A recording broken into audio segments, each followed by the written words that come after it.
안녕하세요. 서울대학교 의과대학 교수 서정욱입니다. 사단법인 코드의 이사를 맡고 있습니다.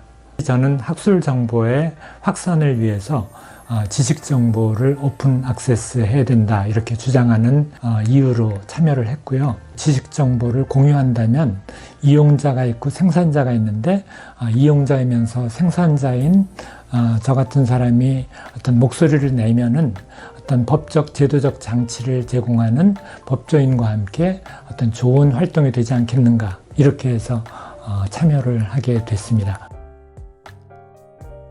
오픈 액세스라는 것은 학술 논문을 저술하는 연구자가 자기 지식을 좀 더 많이 알리고 많이 이해시키고 많이 인용되기를 바라는 거거든요. 그렇기 때문에 우리는 학술 정보를 이렇게 감추거나 그런 생각보다는 널리 알리고 싶어 하는 것이 연구자의 생각입니다. 그런데 출판사의 어떤 이익 그리고 도서관의 어떤 학술 논문의 보급 과정으로 인해서 여러 가지 그 장벽이 있는 게 사실이거든요. 그 장벽을 허물자. 이 허무는 것이 연구자에게도 도움이 되고 또 연구를 하는 학생이나 어떤 학자들한테도 도움이 되는, 그래서 궁극적으로 온 국민이 모든 학술 정보를 읽을 수 있는 그런 환경을 만들어야지 되겠다. 이것이 오픈 액세스의 철학이거든요. 인터넷 시대에 얼마만큼의 개인정보를 노출하는 것이 옳은 것인가는, 그것은 어떤 법조인들이나 제도가 결정할 일이라기보다는 본인의 자기 결정권을 증진하는 그런 방향으로 가야 된다고 저는 생각하고요. 그래서 사실 저 같은 경우에는 가능하면은 감추지 않으려고 노력을 해요. 저에게 도움을 주려고 하는 사람이 제 의료 정보를 알고 싶어 할 테니까. 그래서 그 개인정보 보호와 환자 정보의 공유라는 것은 어느 정도 균형을 맞춰야 되고요. 그 균형을 맞추는 관점에서 코드를 포함한 여러 가지 그 사회단체의 어떤 목소리도 필요하고, 중요한 것은 그 개인적으로 개인화해서 나는 요만큼의 정보를 공유하고 싶다고 했을 때 그 정보가 많이 알려지도록 하는 것. 그리고 이제 익명화라는 작업이 있잖아요. 그래서 익명화된 정보는 그것이 많이 활용되도록 하는 것이 필요합니다. 그래야지만 어떤 그 질병에 대한 치료약도 개발할 수도 있고 그렇게 되는 거거든요. 공유라고 하는 것은 내가 가지고 있는 가장 소중하고 좋은 것을 공유하는 게 공유다, 이런 얘기를 합니다. 필요 없는 것을 공유하는 것은 그거는 공유가 아니에요. 그게 아니라 내가 가장 아끼는 것이 무엇일까? 그것을 나는 남들과 공유하고 싶어. 그게 어떻게 보면 지식 공유의 특징이기도 하거든요. 그래서 여러분들 뭐 지식뿐만 아니라 어떤 재능이나 그런 것을 공유하고 싶을 때 결국 내가 잘하는 것이 무엇인가 생각하고 그것을 함께 나누면서 같이 발전할 수 있는 사회. 이것이 우리가 진정 원하는 창조와 공유, 활용이 어떤 병존하는 그런 시대가 아닐까, 그런 생각을 합니다. 심장에 관한 전문 지식을 효율적으로 다른 사람들한테 전파하기 위한 노력, 그런 것들이 해야 될 일인데, 그러니까 유튜브에 제가 이제 많은 동영상을 올리는데 그 동영상을 가지고 지금 외국 사람들이 한 70% 정도 됩니다. 그 사람들이 이제 심장에 대한 강의를 듣고 이제 저랑 피드백 해주고 그러기 때문에 그분들한테도 도움되고, 심장에 대해서 좀 알고 싶은 청소년들이 저를 통해서 어떤 자기의 꿈을 키울 수 있다면 그게 이제 제 희망사항이랄까?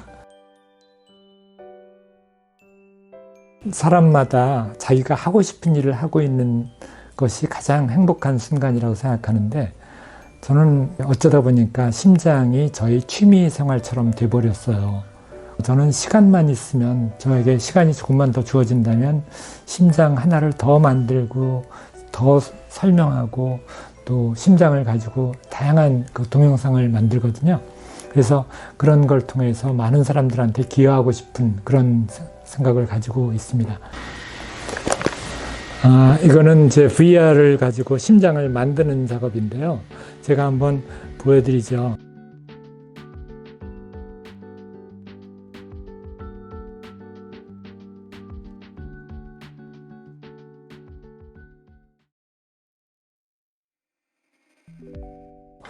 우리가 하고 있는 노력의 어떤 배경이 되고 있는 지식 정보를 포함한 자산의 공유, 그런 활동이 배경에 있다는 것을 항상 생각하면서 이 사회 변화를 만들게 되면 주거 시설의 변화, 주거 형태의 변화, 그 다음에 소유의 변화, 이런 것들도 코드만이 할 수 있는 그런 중요한 이슈라고 생각합니다. 그런 부분뿐만 아니라 오픈 액세스라는 그 지식의 공유 부분도 어떤 그 학술 전문가들만의 목소리가 아니라 일반인들을 위한 오픈 액세스라는 것이 좀 더 확산되어야지만 그 문제가 해결된다고 믿고 있어요. 요즘은 이제 유네스코를 중심으로 연구 데이터 공유를 많이 얘기하는데, 사실 뭐 데이터 저널리즘을 포함해서 그 공공 데이터를 활용한 여러 가지 그 메디어 활동이나 그런 것을 얘기하고 있죠. 마찬가지로 연구도 마찬가지입니다. 연구 데이터 공유를 통해서 누구나 그 데이터를 분석해서 연구를 할 수 있는 환경이 필요하다, 그런 얘기를 해요.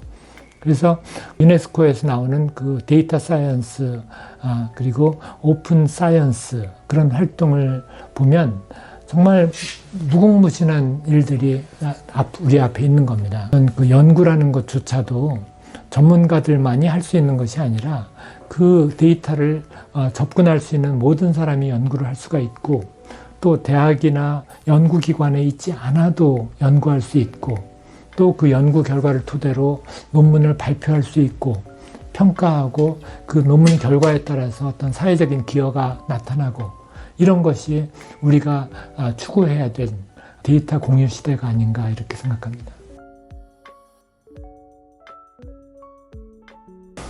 다음 인터뷰로 서울대학교 환경대학원의 김경민 교수님, 그분의 인터뷰를 듣고 싶은데요.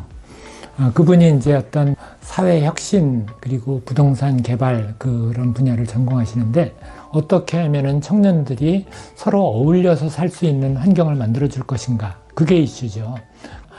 아직 결혼을 안 했더라도 그냥 친구처럼 이웃처럼 어울릴 수 있는 그런 주거 환경, 그런 것들이 필요하지 않을까. 그러면서 어떤 사회에서 어떤 격리되기보다는 사회랑 같이 어울릴 수 있는 그런 환경이 어디에 있을까, 이제 그런 질문을 좀 던지고 싶어요. 어떻게 하면은 좀 더 젊은 노인이 될 것인가. 결국은 목소리를 많이 내기보다는 많이 듣고 많이 베풀고 하기 위한 그런 노력을 해야 될 거라고 생각하고요. 지금 가급적이면은 제가 이제 혹시 저한테 도움을 필요로 하는 그런 젊은이가 있다면 뭐든지 적극적으로 도와주려고 노력하고 있습니다. 그 사람들한테 어떤 직접적인 도움은 안 될지라도 그래도 저 나이 드신 분이 자기랑 눈높이를 맞추려고 노력하고 있구나, 그런 메시지라도 전달되면 좋지 않을까, 그런 생각을 합니다.